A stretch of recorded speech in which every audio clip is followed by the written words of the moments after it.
एक बार की बात है, एक लड़के ने एक बहुत ही बड़े धनवान व्यक्ति को देखकर धनवान बनने का निश्चय कर लिया। अब उस लड़के का सिर्फ एक ही लक्ष्य था कि उसे पैसे कमाने हैं और धनवान बनना है। वो लड़का कई दिनों तक मेहनत करता रहा और धन कमाने के पीछे भागता रहा। अंततः उसने अपनी मेहनत से बहुत सारा पैसा कमा ही लिया। उसी बीच लड़के की मुलाकात एक म्यूजिशियन से हो जाती है और अगले ही दिन वो लड़का धन कमाना छोड़कर यह निश्चय कर लेता है कि अब वो भी एक म्यूजिशियन बनेगा और म्यूजिक सीखना शुरू कर देता है। वो लड़का अभी अच्छे से म्यूजिक सीखा भी नहीं था कि उसकी मुलाकात एक विद्वान से हो जाती है। विद्वान के चेहरे पर चमक देखकर वो लड़का आश्चर्यचकित हो जाता है। अब उस लड़के को विद्वान बनने की इच्छा होती है। लड़के ने तुरंत म्यूजिक सीखना छोड़कर तय कर लिया कि अब तो मुझे भी विद्वान ही बनना है। सो अक्षर का ज्ञान लेना शुरू कर दिया।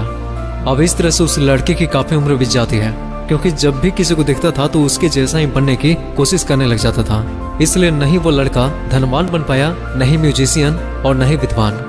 अंत में थक हार कर बैठ गया और उसकी जिंदगी की सारी खुशियां छिन गई। अब एक दिन उसकी मुलाकात एक महात्मा से हो जाती है और उस लड़के ने महात्मा को अपने दुख का कारण बताया। महात्मा ने बड़े ही शांति से उसकी परेशानी सुनी, समझी और फिर मुस्कुरा कर बोले, बेटा ये दुनिया बड़ी रंगीन है। तुम जहाँ भी जाओगे तुम्हें वहाँ पर कोई न कोई आकर्षण देखी जाएगा। तुम्हें अक्सर ऐसा लगेगा कि काश मैं भी ऐसा कर रहा होता, मैं भी ये बन जाता, पर यह संभव नहीं है। तुम असफल इसलिए हुए क्योंकि तुम्हारे पास तुम्हारा अपना कोई मार्ग नहीं था और तुम दुनिया की चकाचौंध में फंसते चले गए। सो अगर तुमने निश्चित मार्ग चुना होता तो इस दुनिया के झमेले में जो ही नहीं घूम रहे होते।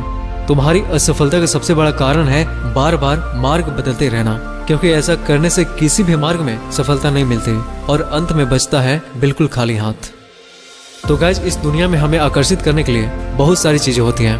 हमारे अंदर भी ये भावना उठती है कि काश मैं वो बन जाता, मैं भी उसकी तरफ फेमस हो जाता।